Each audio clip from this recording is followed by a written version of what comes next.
So between the 22nd and the 26th of June this year, that's just last month, some 3,000 adults in all 47 counties were sampled and spoken to by Infotrak Research and Consulting. They were asked a couple of questions, and then those questions were put together into a report which says if an election were to be held today, presidential election, William Ruto would get 32%, approval. Kalonzo 13%, Sifuna 12%, and so on and so forth. Now, this is what we want to discuss today. The Daily Nation front page today says no clear winner. There'd be no outright winner if 32% is the strongest vote. None of the potential candidates, including Ruto, would garner more than half. Disjointed opposition would trail Ruto, but a united force poses a serious challenge. No opposition leader has a commanding lead over colleagues, but Kalonzo is a favorite, as is his joint ticket with Sifuna. Angela Ambitho is the founder and CEO of Infotrak Research and Consulting. She's here. Good morning, Angela. Good morning. Good to have you. Yeah, good to be here. Karibu sana. We have very many questions, just trying to understand these polls. Okay? In a country that has over 22 million voters, 3,000. How do you pick the 3,000? Anyway, we will get into that shortly. But first, Felaris is going to give you the day's quotes. Absolutely. Welcome, Angela. Today's quote is courtesy of Kwame Nkrumah. And the quote reads, "Action without thought is empty. Thought without action is blind." Action without thought is empty. Thought without action is blind. How does that speak to you? Well, I think the two things intersect, don't they? If you have action without thought, then you're basically doing things blindly.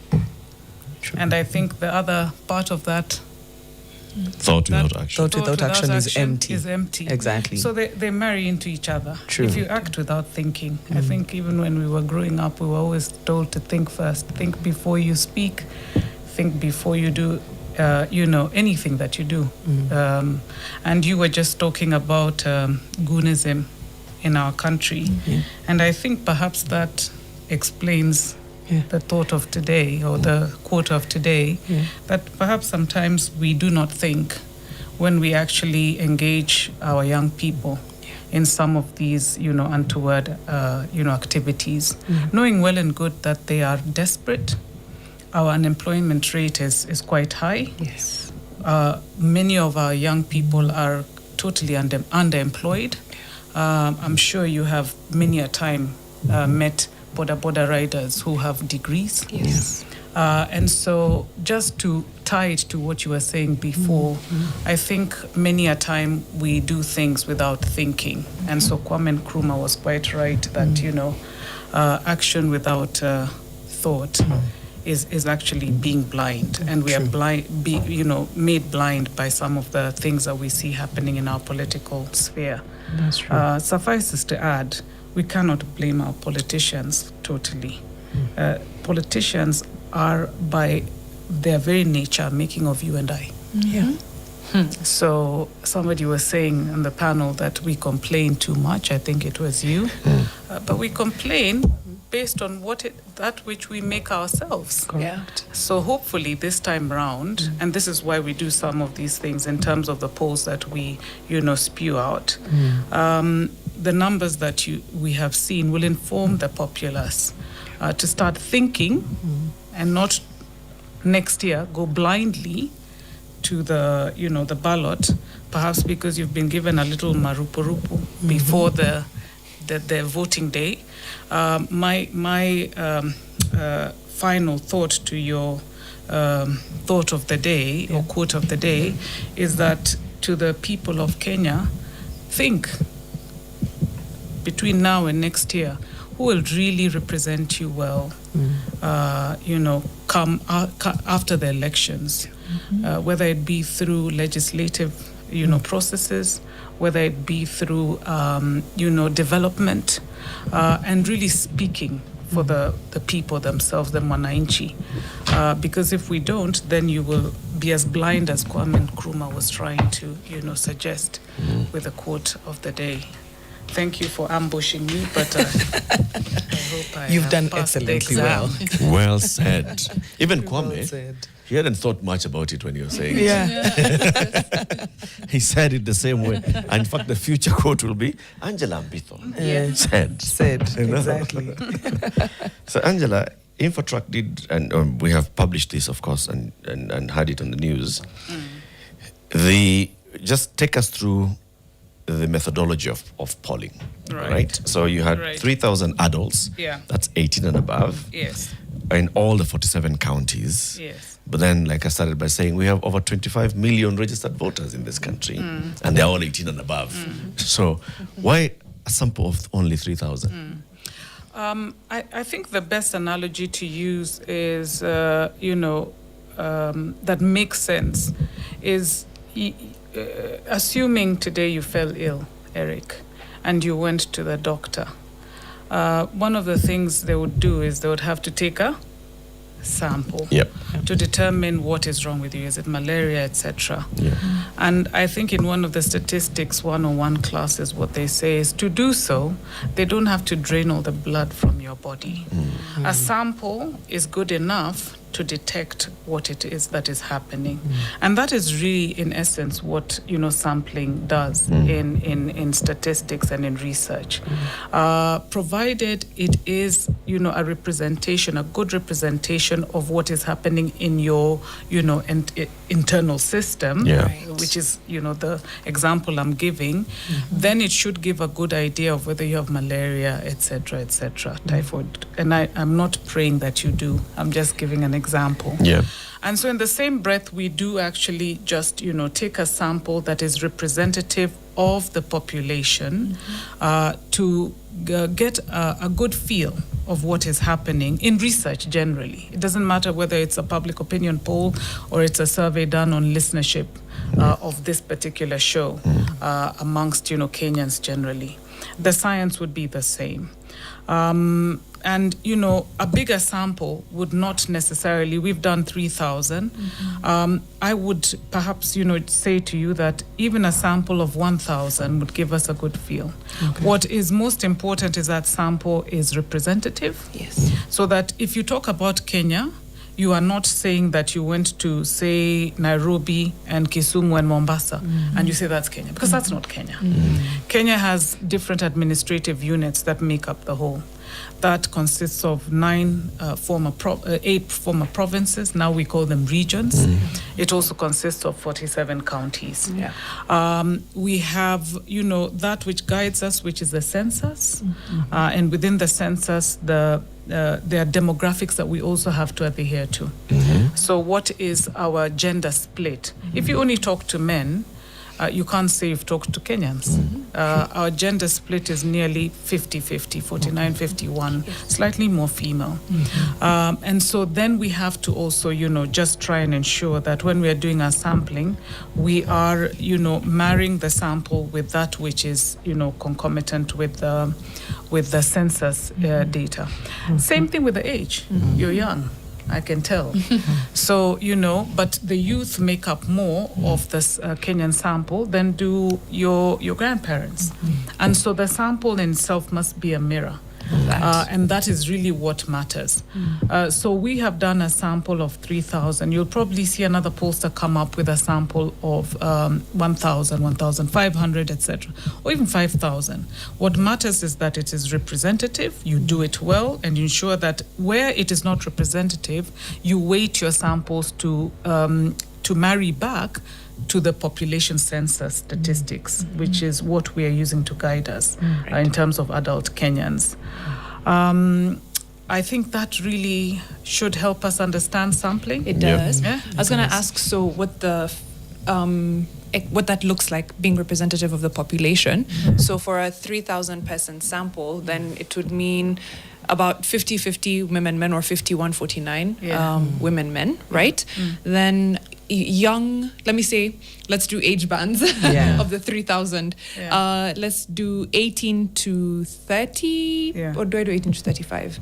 18 to, maybe do 18 to 29, then 29 to 35, then these. And these so on and so brackets, forth. Just to see how that splits. So the 3,000, 51-49 male female, or at least 50-50, right? Yeah. And then for age? For age, what we actually attained in this one, our 18-25 sample, we put all those statistics there for you to look at. Yes. Was 23% for 18 to 26, Yes. and then 20% for 27 to 35. That's youth, Yeah. because the youth ends at 35.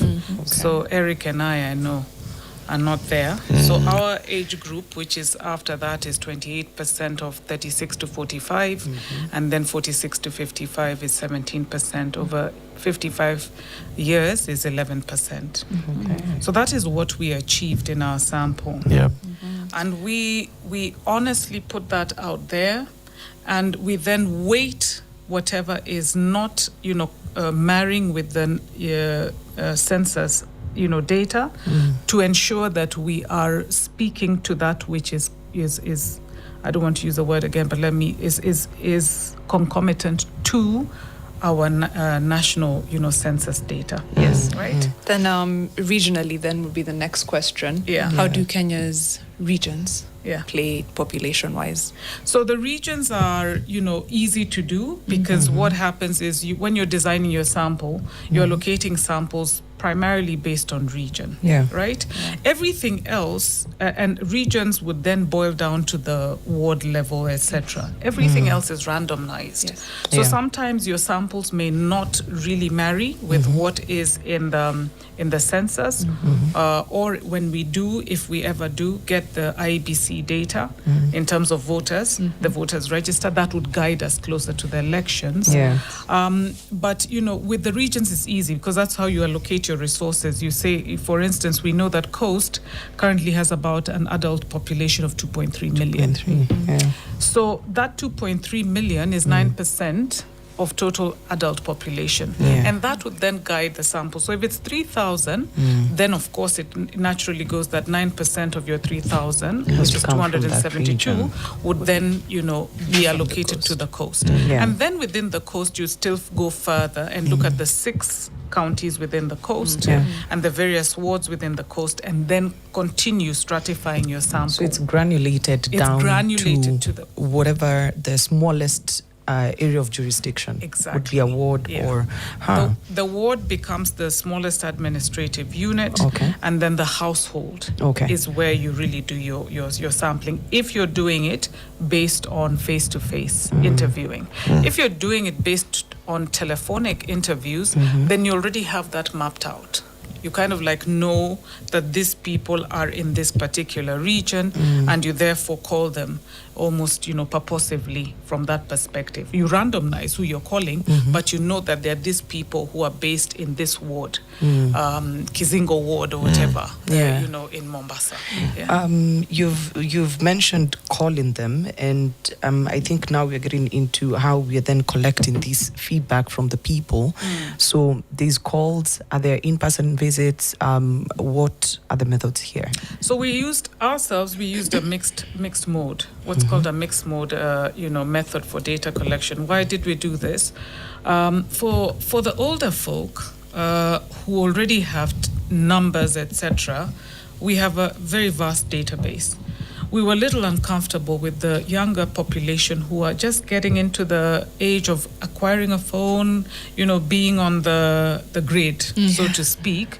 So for that population, we purposely decided to do a face-to-face sample with the youth. Naturally, people would be asking, but why the youth? Those are the people with phones. But they've just acquired phones. They've just gotten their IDs, etc. And since we are discussing a very, important issue, we wanted to ensure that we captured them well. Because as you remember, their sample is larger than everybody else. Yeah. Yes. So for that particular population, we actually did a face-to-face sample. It has some inherent challenges when you use a mixed mode, technique, but we use quality control to try and see where there could be differences in the responses from those who, were interviewed using telephone. Telephone interviewing is nice, it is efficient, but people tend to be a little sometimes uncomfortable if they don't know who you are, but also impatient. You can't do a long interview. Yep. I No. can't call you today and talk to you for over 30 minutes. Yeah. But when we're talking face to face, it's a Easy. discussion. It could even take We're an hour. We do take hours sometimes. So that also informs the method that you use. When the questionnaire is very long Yeah. and very detailed, you then decide to use face-to-face interviews. If you're dealing with something, say, for instance, now we just finished something on agriculture and animal feeds. It would be very difficult to be having that kind of study on the phone. You have to go and talk to the farmers. Yeah. You have to see. You have to walk with them in their farms, etc., etc. Yeah. But with social issues that are not too sensitive, it's quite easy to do them on the phone. When they become a bit sensitive, any social issue that's sensitive, maybe it's something to do with abuse, etc., then you want to actually go out and do those face-to-face as well. Right. Yeah. So that's why we did the mixed mode. We needed to capture this very important constituent, which is young people. I think that's quite good to hear intentionality, because it's like a swing vote of sorts that no one has any idea on. Is it going this way? Is it going that way? Economic stratification as well would be my last question. The survey breaks it down from employment, whether it's formal or casual and things like that. How do we factor in economic stratification when polling? I mean, in social polls, we don't really, apart from asking whether you have any form of gainful employment or not. Yes. We don't go into the details that we would when we're doing market research. So if we were doing something for yourselves, we'd be asking even the wage bands. How much are you earning? How much does your household earn? In social service, we don't belabor with that, because it really is, whilst it's critical to know, it's not as important, because we don't want them to buy anything. We just want to understand what their perception is of specific issues. So having said that, we do want to know what are the employed people thinking. Those who are not employed, are they the ones who are thinking the country is headed in the wrong direction? Those who are self-employed versus those who are casually employed, informally employed. Essentially, it just helps us understand the various, within the various bandwidth that we have in demographics, what various people in the country are feeling and thinking about different issues. Okay. Yeah. I think we can now go into the data itself. I have one last one before we get into the data. For the avoidance of any doubt, the nature of questions that are set while doing now this research, who comes up with that? Because when you see numbers like this come out, one would say maybe the nature of the questions was leaning more towards there was a bias while setting the questions. So who comes up with these questions so that at least Kenyans understand that this is neutral data? It is not leaning heavy towards either the sitting administration or the opposition. It is just an independent organization that commissioned this research. So the questions generally are, and you will see this kind of questions coming out from whether it's us or any other pollster between now and next year. These are the typical questions asked within an election period. Now, are sometimes questions geared towards client objectives? Of course. If I'm doing a survey for Nation, I'm looking at your objectives. And those objectives are the ones then that determine the questions that I design for you. But what is important to understand is Nation cannot ask me to even when you're paying for the study, you can't ask me to ask a biased question. That's where my technical expertise comes in. And so I'll say, no. This question, as you want it asked, now that is my expertise, is biased. So what is important, therefore, for us to understand is that the questionnaire and the questions asked need to be objective. But they do have to befit the objectives of the study that you have. In this case, our objectives were 5. For this particular, set of questions. This study was done within an omnibus. What's an omnibus? An omnibus means that any one of us sitting here, knowing that we are doing a study and wanting to enjoy from economies of scale, so you don't want to do your own study, which is very costly. says, okay, I would like to write a question. You're going out, you're talking to 3,000 people. I will not spend as much, but I do want to know about this specific area. Or I want to buy into the presidential question.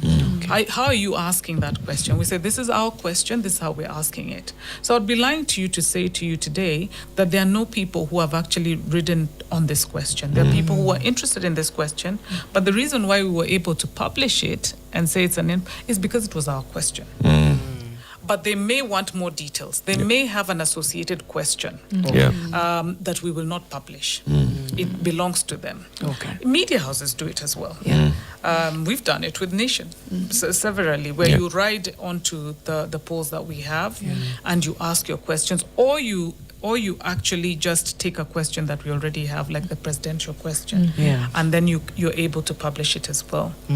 I think what one should understand is when you actually look at the questions, which is why we put the questions there, you must ask yourself, is this an objective question? So for instance, assuming elections were held today, who would you vote for as president? Is as objective as it gets. Who would you pick as running mate based on broad base? Is as objective as it gets, because you know that it is unlikely that the current president is going to pick someone outside his ambit. That's his family. He's put it together himself. So I think those are some of the things then. And I know that especially when it comes to a topic such as this one and the one we released 2 weeks ago, where you're talking about the personalities and their popularity, it gets uncomfortable for people. It gets uncomfortable for us because everybody has a view. And a preference. Not just a view. A view is okay. A preference, that's where the problem comes in. It's 7:30. Let's take a quick break. We come back now and look at what the poll is telling us, what the numbers are telling us. What would this basically be saying in our political space right now? Angela Ambitho, founder and CEO of Infotrak, is our guest. We're looking at this particular poll, which they've conducted recently, trying to sample the feeling of the people, the mood of the nation with our politics. We'll be back shortly. What's up, nation? My name is Gaki Mureithi, and I think Kenyans, we need to stop holding our leaders to a standard which we cannot reach ourselves. You cannot put trash in a dustbin, yet you want to complain about a governor in another county. As who?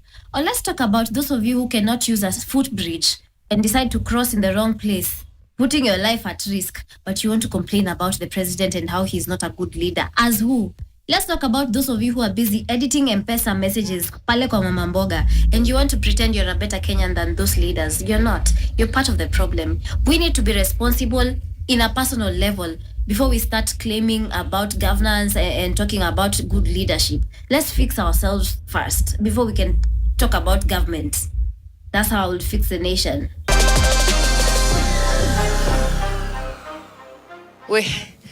Gaki upewe soda baridi kwa bili yetu. Tafadhali. Ile baridi kabisa ya kuchoma. In fact, fixers wanasema akuje hapa apewe mic. Ashike mic. Shike mic. Yes. I agree. Kuja shika mic. Yes. Because what do you mean when I edit a M-Pesa message? That's wild though. And people do it's being done. Yes. Can you imagine? Just unatuma fare, and then you edit the... Or no, you say you sent, but you just edit an old M-Pesa message. Ona, si nimetuma. That is so wild. Watu ni wakora. Sana. Another form of goonism. For sure. Thank you so much, Gaki. That's a wonderful What's Up Nation video. Tutakuita ukuje ushike mic. Our number is 0769-590-762. 0769-590-762. Ivo, tuambie jina lako, where you are, how you're fixing the nation, and we'll be more than happy to, of course, share that video kesho. Of course, leo ni maneno ya numbers. Ata nimesahau number yetu ya simu. I'm like, 38% said what? Where? How come? Okay, what's that other number? It has gone. Matemo anasema today's fixer has fixed me. Yeah, completely. Yeah. Completely. Angela, thank you for being here. Angela Ambitho is the founder and CEO of Infotrak Research and Consulting. They've just conducted this Voice of the People poll, elections and party politics. Several questions that you were asking. You asked questions regarding political coalitions. So there was a question about whether people understand the broad-based and then the opposition. Yes. And then there was a question about the presidential candidates and a question about the pairings. Okay? And just before we went to the break, you said it's important how you phrase the question because then you are going to get an answer. Let's please sample this first one here of coalitions. Because I see this one first, you started with the broad-based. And the question was, have you heard of the idea or issue of the broad-based government in Kenya? That is, cooperation between Kenya Kwanza and ODM. Okay? And the respondents, 79% said they are aware. Strongest among 18 to 26-year-olds and across the country. Then the next thing you asked, from what you know or may have heard, to what extent do you support or oppose a broad-based government that brings together leaders from different political sides of the work together? And here, there was high awareness, but opinion is divided with 33% supporting, 37% opposing, 27% are neutral, 3% are unsure. What does that tell us? So there's high awareness at 79%, but less than 50%, less than 35% supporting. More than 37% opposing. What does that say? I think it's basically telling us that the broad-based, arrangement hasn't quite resonated with the majority of Kenyans. So we do see that, there are a third of Kenyans who support this arrangement between government and the opposition. And there are those who, 37, slightly more, strongly oppose. Many of them from Central and Nairobi. And, perhaps, the opposition to the broad-based is because it has, until recently, it tended to water down, the strength, the dynamism of the opposition. Because the opposition went into bed. The main opposition party went into bed with government. And what's the role of the opposition is checks and balances. And we require that. That when you have government of the day, you also have a strong opposition party or constituency that can check on behalf of the electorate that government is doing the right thing. It's not really just opposing for the sake of it. It's like acting as our watchy. In there. That is why we elect them. Even if you don't, get into government, we want you to, do the checks and balances in a proper manner. And so that probably is one of the reasons. I don't know, one of my nephews calls it being salty. I don't know whether in the case of Central, it's just that they feel salty. They feel it's a jilted lover. They were in government and now they feel that somehow they feel they are not. I don't know whether that's truly the case because I think maybe it was on your show I was listening and somebody was elucidating on all the members of the executive who come from Central. One was left out or removed, but there are so many others. So I don't know whether it's that top seat that really matters to them as a constituent, to them or to the country. I'm not sure. But we're postulating. There's something else that I notice here. So the strongest support for broad-based, if you were to think broad-based is Ruto ODM, what do you think the strongest support regionally, per region, would be coming from? I would say Rift Valley and Nyanza. Okay. At the moment, Rift Valley, support for broad-based or the president? For broad-based. Rift Valley, the Nyanza, and maybe Northeastern. Okay. So the strongest support for broad-based government is actually Northeastern. at 48%. Yeah. I was gonna say Northeastern, and sorry. it was I my wonder third- why. my third guess. It was the third one. So let me just give this and then let's see. I mean, why? Yeah. 48% strongest support for broad-based government. The next highest is from Rift Valley at 45%. That's 3% lower.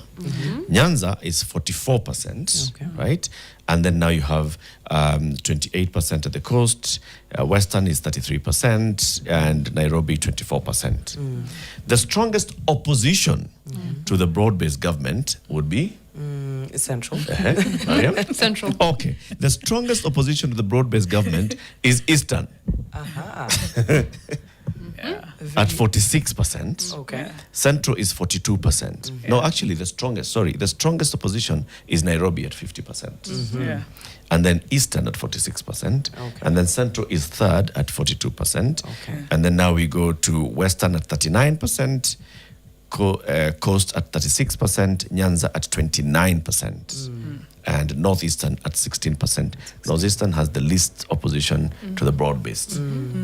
Please explain what you think. There's something I had written down here. When I think about broad-based, there's the politics of persuasion, and then there's the politics of visibility.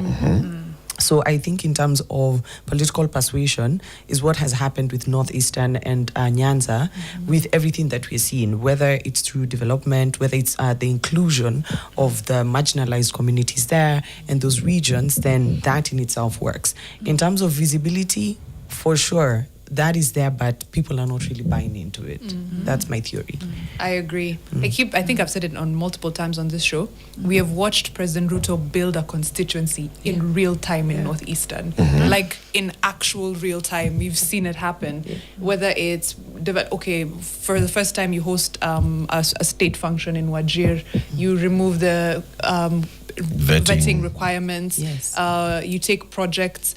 He's built a constituency in real time. Yeah. So I'm not actually surprised that Northeastern was the highest. I would have guessed it would be maybe behind Rift Valley and Nyanza, but not surprised. So I'm seeing this, and Angela, you'll come in. When that question is asked to somebody, not everybody thinks broad-based in terms of, political party coalitions and all. They're seeing Ruto. Yeah. So call it broad-based, call it whatever, call it Kenya Kwanza. Do you support Ruto? Yeah. Because if you think about it critically, broad-based is not a coalition between Kenya Kwanza and North Rift. There's no new alliance that's coming to this broad-based that brings in North Rift, really, right? But they are the top in terms of saying yes. Yeah. So, okay. Then you'll find Rift Valley and then Nyanza, where you'd think, so broad-based has strong support. Strongest opposition is Nairobi, and then Eastern. And please, Eastern, the former Eastern province, is the other side. It's the mountain. It's Mount The Kenya, cousins. Mount Kenya West. Yes. Right? Yes, cousins of No, Mount East. Kenya. It's Embu Meru, Yes. right? Going into Isiolo, right?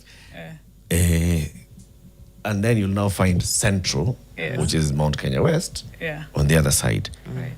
Big one. Sisi wa Kitui tuko wapi? Eastern. Yes. Ukambani, Yes. right?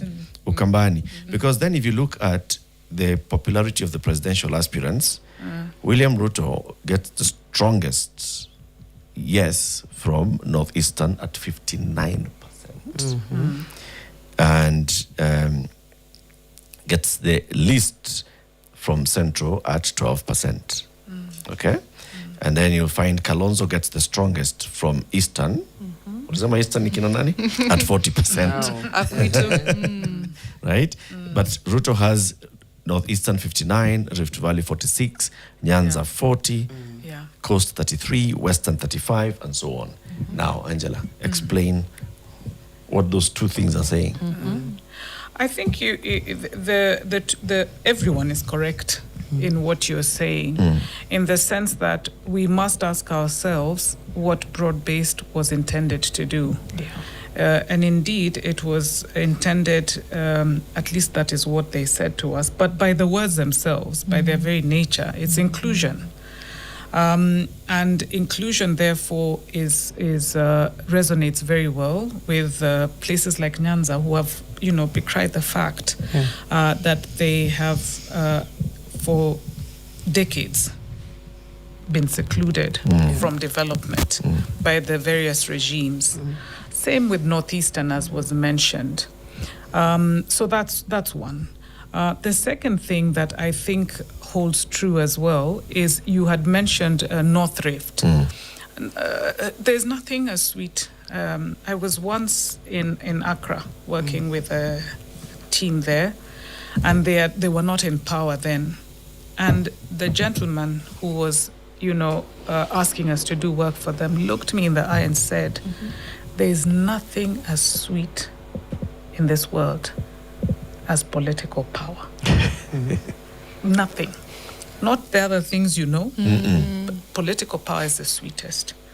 North Rift now knows, just like Central does, just how sweet it is. And to retain this sweetness, and this is you associated need power. Yes. Because people of, Mtu wangu ako in power. that's it. Yeah, but so long as your person is in power. And I think, therefore, to answer your question on North Rift, who are those people who are going to help us stay on? And so they will feel positively about that, anything that is going to ensure that they stay in power, because power is what? Is the sweetest thing ever. We are the only ones who don't know because we haven't tasted it. But political, we'll see them next year fighting. Rich, poor, educated and not. Yep. Yeah. And you had talked about Goonies, they will use by any means necessary to get power. So that's one thing. I think there's also the element, and let's ask ourselves, I'd mentioned it before, is, if your people, your key people, hold key positions in power, in government, there's also a feel good with that. So if you have, cabinet secretaries, whether or not they are going to accrue any benefits to you, you feel good. If you have, people who are PSs and holding strategic positions in government, which we have seen, particularly if you look at Northeastern. So Northeastern, to me, sometimes is a no-brainer. They are holding very key positions in government. And for them, this has hitherto been something that they have not witnessed. And so they feel good about it. Now, you and I may not know, but maybe it does accrue in terms of the what they feel on the ground, in terms of development and marupurupus. We can't know, we are not there. But I think it does hold true that if 60% are saying they would support and vote for Ruto today, there must be something that they feel and touch and can see within their regions. And you had mentioned it. Also, just the fact that there is more accessibility to the highest office in the land, that the president would go there and host functions there, is something that really feels good. And he's also been doing that with Nyanza. Last year, I spent a lot of time there. Na sisi Wajaluo, ukitupatia hiyo, we are very happy. Wataka power. Hey. Power is sweet. Speaking of, youth leader did not poll very well. I'm trying to see the number. Youth leader Oburu Oginga did not poll very well. I think alikuwa kwa others, if I'm not wrong. On the preferred presidential yes, on candidate. the presidential ticket. I think alijipata kwa others. Not even there, because the others include Natembea, Wamalo, and Dendenyoro, Kia Utata, Ekuru Aukot, George Odakoya, and Jimmy Wanjigi. I had seen youth leader's name somewhere. Youth leader actually featured in Running Mate. In the Running Because Mate he's- conversation. that's, I think, where he has sometimes mentioned. And because they're in the broad-based arrangement, I don't think they typically talk about being in the presidential race, per se, unlike their fallen leader. Is that why they also... It didn't include Linda Ground when looking at political formations. It was broad-based, Linda Monanchi, United Alternative Government. And because it's Linda Ground, by the time we did this in June, had said they're now not Linda Ground. they're We had broad-based. had it before. It was there in December, but you don't put in as an option something that doesn't exist anymore. Fair. So that's why. So he appears in running mate, preferred running mates. Those who are mentioned, he was mentioned third after Gladys Wanga and Kindiki. Right. Yeah. Governor Wanga, I don't know, you hear rumors about her being fan favorite. A potential running yeah, mate. potential running mate. But Kindiki seems to be polling, significantly above her. Yeah. Was it also a case of strongholds where perhaps it's when you go to Homa Bay and Western as a whole and Nyanza, then Governor Wanga is doing well, and then when you go to Central, Kindiki is doing well. What were the numbers for running mate looking like? I think when we look at running mate, if you look at Kindiki himself, he had very good numbers in Northeastern, 44%. Yeah. He also had good numbers in Rift Valley. Yeah. And Rift Valley, by the way, when you look at these numbers, remember that we're looking at it. Remember we had talked about sampling in relation to actual numbers of the people in those regions. Now, Rift Valley is much more, significantly more vote rich or population rich than that 40, even if it was 60% in Northeastern. And same thing with Central. Yeah. Maybe a smaller number, but it's larger more than a populations. fifth, And so he polled well in Eastern, where he comes from, 39%. It's, comparatively better. And then he also had significantly good numbers in Western at 36%. So I think the reason why he stood out with 34%, because it's not majority yet, meaning that the verdict is still out. Is because he was having good numbers across the board. Gladys, on the other hand, didn't poll as highly in other regions. She had 8% of the coast, 7% in Northeastern, 7% of Northeastern, 9% in Eastern and Central, respectively. Her highest showing was in Nyanza, where she comes from. And remember, Nyanza is twofold. There's Luo Nyanza, and then there's Kisii and Kuria. So those things need to, be taken into account, which then, consolidated to her 11%. I was just also quite glad that we did have two ladies. Yes. The ladies in the room. We did have two ladies showing. And I think, that, hopefully one day we will get to see a female deputy president or even president in Kenya. Eric, don't you agree? Because you're looking down. No, completely. Absolutely. You think we can't do the job? No. Listen, Charity Ngilu was on the ballot. Martha Karua has been on the ballot, and others. And it's just a matter of time. This is going to happen. That's for sure. I was wondering as well, even if as we look at Kindiki, being like this, Kindiki is already the incumbent deputy president, and there's the politics of, do you want to rattle that ship or not, politically, in terms of your idea. Plus, Gladys Wanga has not said, I'd like to be running mates. Has she? Not overtly. Not overtly, not coming out to say, I want to be running mate, I want to be running mate. No, she's like not campaigning, so people will not like, okay.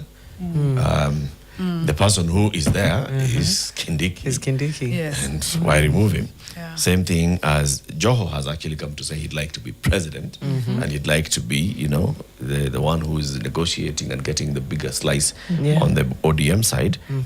But he said 2032, if I'm not wrong. But I think it's just that incumbency of, I mean, I think Kindiki ameingia tu juzi, sasa shwali. I think one of the things that we saw even with broad-based, for those who supported broad-based, just to give some context, it was because there was peace and a semblance of just calm. And whilst we like many things, including prosperity and whatnot, because Kenyans are hardworking, we're also very peace-loving. This is the truth. We don't like. That's why sometimes as Kenyans we will walk away from things that cause. Utasikia mtu akisema staki hiyo kelele, staki hiyo stress. That's us generally. It doesn't mean that we're weak. It just means that we choose our battles.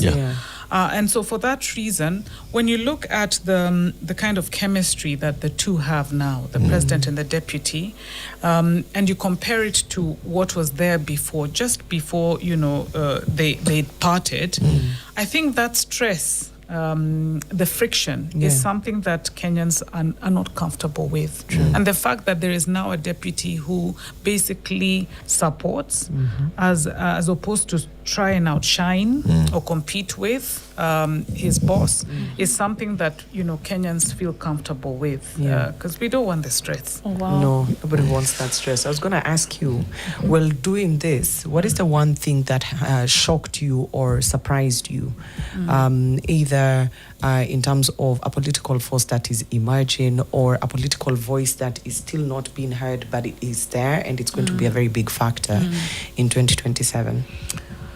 I think for me, the one thing that did surprise me, well, it was a hypothesis we had anyway, but I didn't know the jump would be that high, is Sifuna. So, that he is now third in terms of opposition presidential flag bearer with 19% is interesting. He's a younger, can we call him firebrand? He's got a lot of fire under his belly, in his belly and under his feet.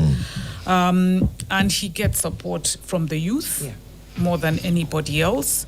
And so the question then is, the youth this time going to really come out and put their money where their mouth is on election day? Because young people talk. We talk.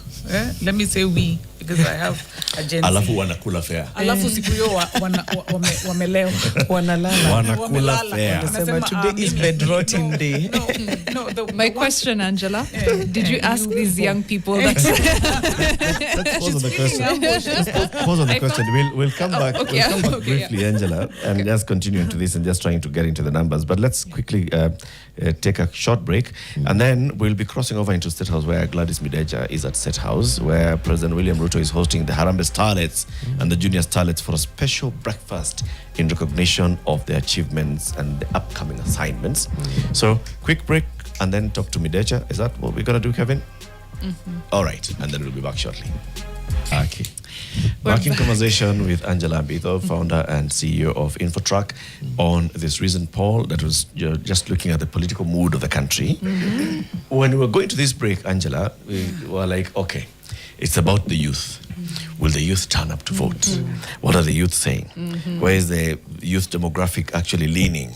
Is it leaning more towards, William Ruto, Kalonzo Musyoka, Fred Matiang'i, Edwin Sifuna, David Maraga? Where is it leaning?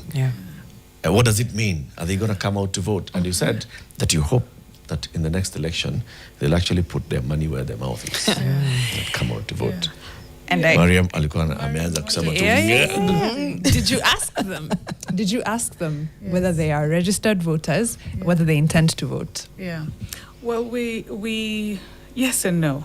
Yes, in the sense that we did ask the question, but what we do find from that particular question is that because there is desired expected behavior from the electorate or the citizens, the answer that you typically get, unless you ask for the card, which we now don't have, is, so proof is that people will say yes. So the way we typically ask that question nowadays is to ask whether they know anyone in their family or in their community or friend group who has not registered to vote. And you find that there is a much more, reasonable and honest response to that than the one where the expected desired behavior is something that they would be more, inclined to give. So because we asked the question the original way, we decided, because it was so high, the percentages were so high. The math wasn't mathing. The math was, people saying they had not. Normally we ask both, but we're human. Sometimes we overlook doing both questions, which is what we typically should do. But, more importantly, if we look at the data does tell us from all the questions that have been asked that the youth are quite fluid. So I had said before that Sifuna's growth is pedestaled by or catapulted by the youth. Yeah. That's fine, but it's 19%, right? It would be a wow thing if we had seen all youth in the survey really rallying behind one candidate. We do see that, the incumbent also has substantive, comparative, support from the youth. So the youth are just, they're rallying everywhere, and quite fluid.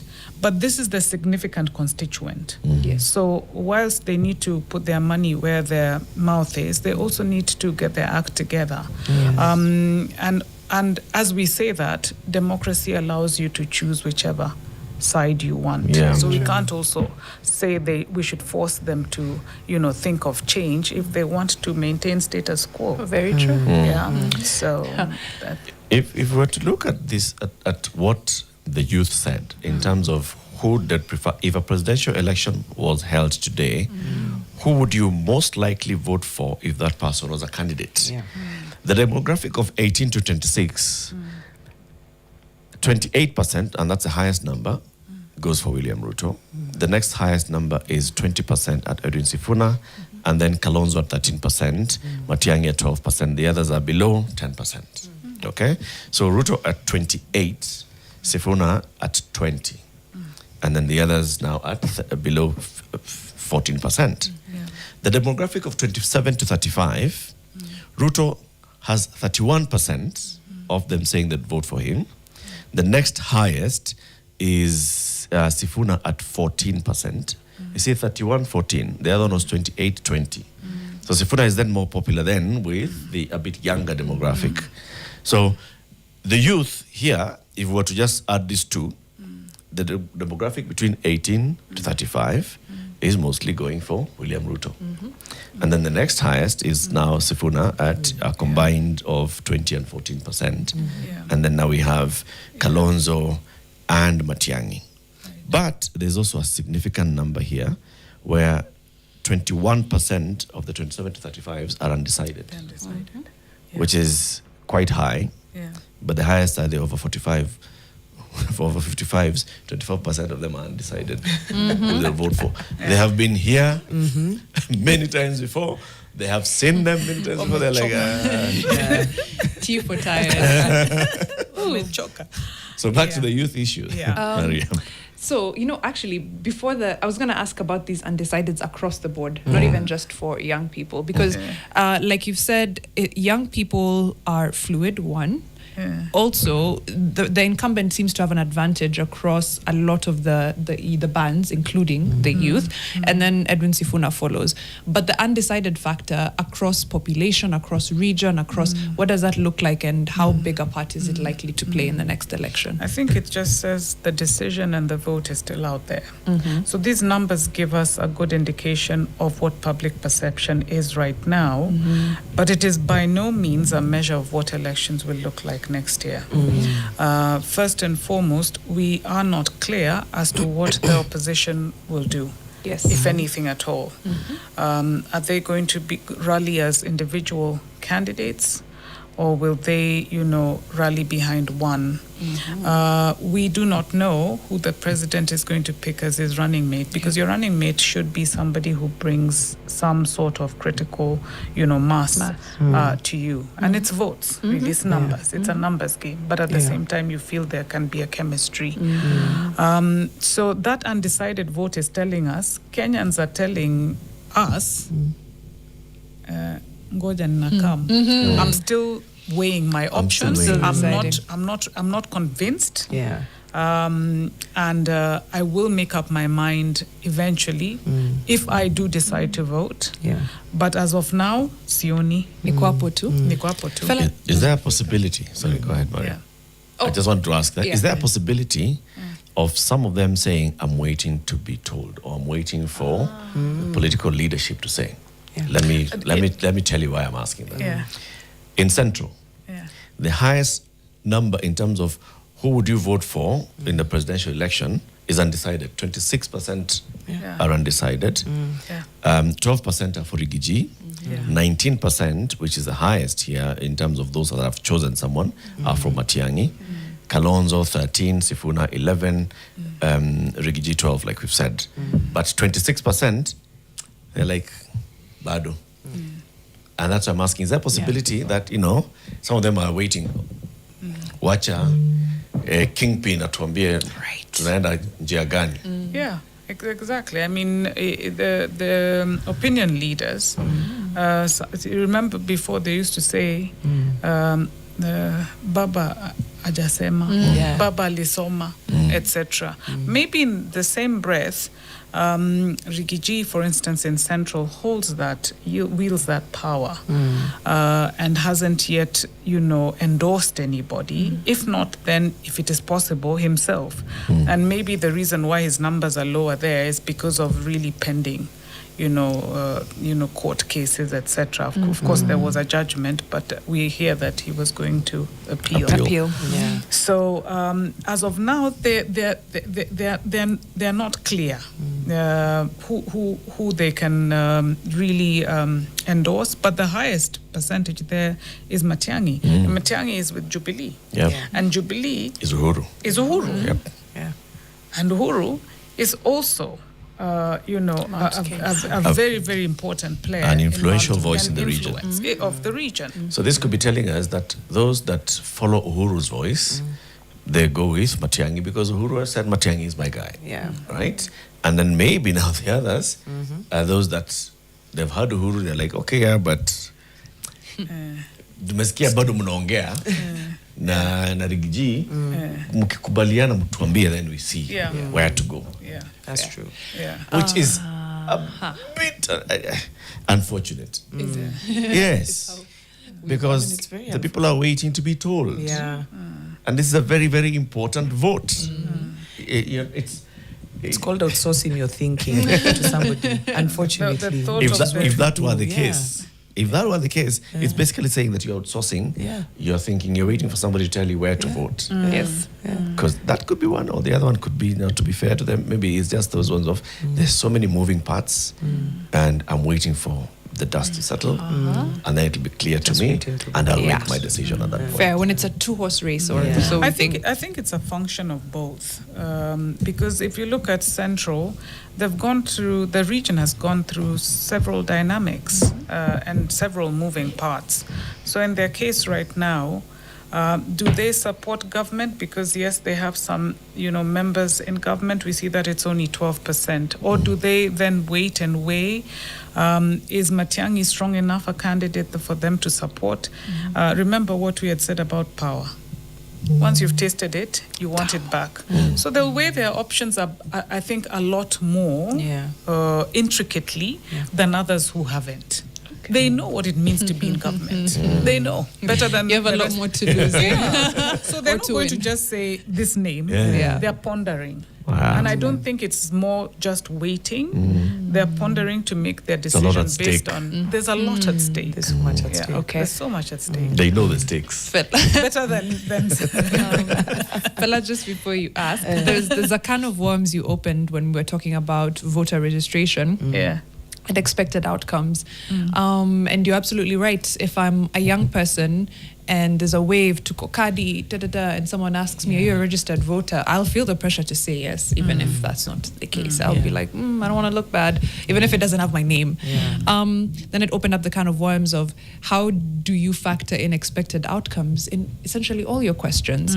Put it like this, because I could be a young person in Nairobi, for example. Expected outcome is one term. It might not be my reality, but that's the expected outcome. In Northeastern, 2 term, but it may not be my reality. How do you fix for that across the board? Yeah, I expected that question from a Gen Z. But, Inject!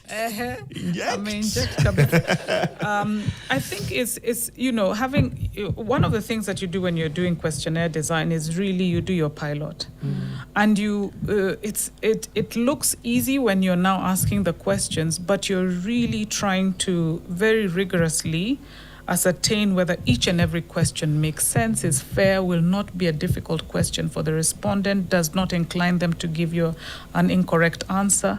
And what we find with the rest of the questions, because they are things that people are typically discussing all the time, and you're not really banished for giving your decision.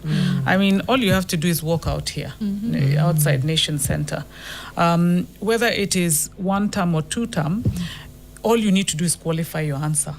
People have animated arguments on dinner tables. Yeah. I know in families where people are saying awa ni wa what term, ni wa two term. And they agree to disagree. So I think the good thing and I think that's one of the beauties I find with Kenya, that we can actually do that. You do know that there are countries that you go to, for those of us who travel, I'm sure you do as well, there are countries that you go to, and even in public spaces, you can't have those conversations. You have to, and therefore we don't even do research there. Yeah. You have to give the right answer. The Kenyan citizen is a much more enlightened and informed and democratically thinking person. That's why I said what I said about Central. I think, yes, leaders tend to think that they can point us, like cows or sheep towards a certain direction. But in the end, sometimes we may also ask, but what is it for us, selfishly? And so that is why I said that about that particular question, because with the rest, there's comfort. Then somebody will actually, in most cases, for each one of these questions, the respondent wants to tell you why. That's one of the challenges that we normally have. We've asked you, but you want to... Sasa kuambia kwa nini, wacha nikwambie why I'm saying this and that and the other. But on this one, it's almost like, are you if I answer no, will you then say I don't get involved in this survey? And I want to. It's an interesting one. We don't have very high refusal rates for political surveys in Kenya. And refusal rates are normal. That's why it is one of you see they refuse to answer there, because we have to report it. Refusal rates are very high when you're dealing with boring issues. Okay, they're not so boring, but they're issues that can be mundane, that sometimes they're consumer oriented, because then they'll be asking, Sasa, now you want me to do this survey, are you going to pay me? Nobody will ask you that with this one, because they're thinking, my voice will matter. Somebody somewhere is going to say, and even then they can say, I participated in this study. I hope that answers your question. It does. It actually does. I do welcome you to come, because we do a lot of surveys, and we've had media houses come in. Before we used to do it, I don't know with which, Internews, I think, where we do journalist training. We're trying to, as an association of public opinion research, to get some, kind of resource to do that before elections, so that we are all on the same page in terms of questionnaire design, in terms of sampling, in terms of reporting, etc., so that we are not sensationalizing numbers. It's a really good idea. It's a problem the world over, that a percentage can be. You look at the and Eric, you remember there was a time where we released a poll which said 50-something or 60% is going of the country think the country is going in the wrong direction. I remember this. And the headline was Kenyans think the country is headed in the right direction. My phone was burning up. And I think we had a discussion on Nation on why the editor chose to go that way, because they went and picked a specific small percentage of a specific region, or they looked at the numbers of supporters of a specific of government and said yes, of course, naturally, then for them the country is headed in the right direction. So Miriam, I hope you understand. I've got it. That's why I didn't want to tell you that percentage of people who said they are registered. Well, how many more polls are you going to do this before August next year? Well, we're certainly going to do the ones this year. My team is still trying to convince me to do the electoral polls next year. It is an endeavor that we do out of our own resources, or sometimes in partnership. The only two ways we do it: out of our own resources or with media houses. But the flack and the disadvantages far outweigh the benefits. Really, You start and looking at your name. You start, I'm not sure Angela after 20. It's like that one is biased. There's a That, fixer here it's who's- become so tired, and it does drain after elections because we try to do the right thing, and we get a lot of the statistics right, except. So I'm not sure. And then the election result comes out. Like, Yeah. this pollsters, what are they telling And you? then you Walikuwa see, wanatudanganya. and then she just mentioned the Kofi Annan statistics. And the first thing I thought of is, I'm not going to do this with all this violence going to be there. Yeah. Violence is not just physical violence. Yes. I think the worst kind of violence we will be experiencing is the one that will be on social media. Correct. And it will be this time round with AI. Vicious. We could have this show being, spewed out on one of the socials with your faces, discussing issues, and it's not you. And it's not us. We have to be very aware to that. And, these are conversations we'll keep having. I had a very weighty question on political parties and how they translate to the numbers that we've seen here, but I'll wait it out until the next time because we have to quickly cross over to State House. Just going to read here a comment by one of our fixers, Benjamin Mukubi, saying the pollsters need to as well bring us the level of ignorance on economic, political, and social matters and how those in power make good use of that. In terms of just that is a consideration. And so many other fixers who are weighing in on this. Maybe it's actually, I'm sure you have that as a follow-up to that question. Like, why? Whom would you vote for? And the person wants to tell you why. Yes. Maybe it shows their level of understanding on economic, political, and social matters. If someone says, huyu unajua, sisi ni wa upande yetu, hatuja, or huyu zile miradi amefanya, so you can just tell. Yeah. Mostly it is, I think, the one thing that matters to people more than anything else. I don't know whether it was Bill Clinton who once said it when they said, how have you been able to, Mm. stay and have this high ratings? And he said, it's the economy, stupid. It's economic issues that this person will bring development, will bring roads, will ensure we have electricity and our schools and our classrooms and the hospitals will have the facilities that they need. That's really what matters to people. And the reason why we often then support the person from our backyard is because we think that person from our tribe will always think about us first. Has our best interests. Yeah, that person has my best interest. How we play two ourselves. issues as we wind up. One is a question, the other one is a comment, or both. Anthony says, ask Angela if there was a question of who you won't vote for. Yeah. And Steve Oket says, before she leaves, kindly tell her we have conducted our own survey here online among the fixers. Not a single fixer has ever taken part in their survey. What are the chances that in 40 years of my life, I have never received a call? You've never been called. From any pollster.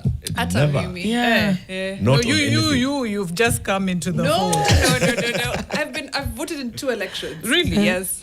So, this is a good question. And the funny thing is, in the last elections, I got a call from Infotrak. And I started laughing. And they said, and I answered. And then, because I just wanted to get a feel as well as I responded, they said, would you? Now, what necessitates or makes it possible for you to be liable as a respondent? It's frequency. Okay. You have 2 or 3 pollsters doing 3,000 in a population of 24 million adults. The laws of probability will be against you.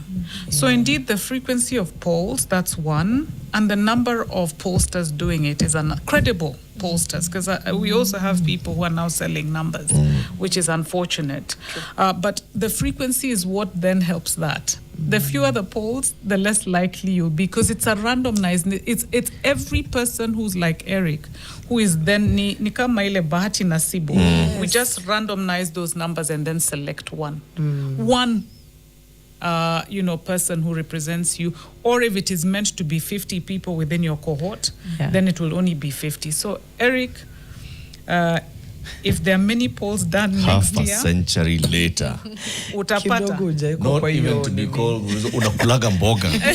Even a market research. Never. Would you find your market research? Me, I know there's one that's gotten me. Yeah. In terms of Consumer things, yes. So that's consumer also things, but research. I assumed it's because I am a marketer, so for some reason They had your number. they had my number somewhere. But it was very interesting, and Yeah. then it gets irritating at some point. You're like, can this end? You know, first of all, research should not, for market research, hardly ever talks to experts. So if you're a marketer, it should ask, are you or somebody an expert, or do you work in media, do you work in this?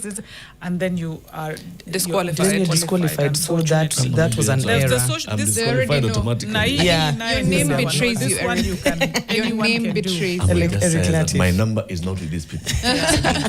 It's a good thing. Angela, thank you very much for joining us.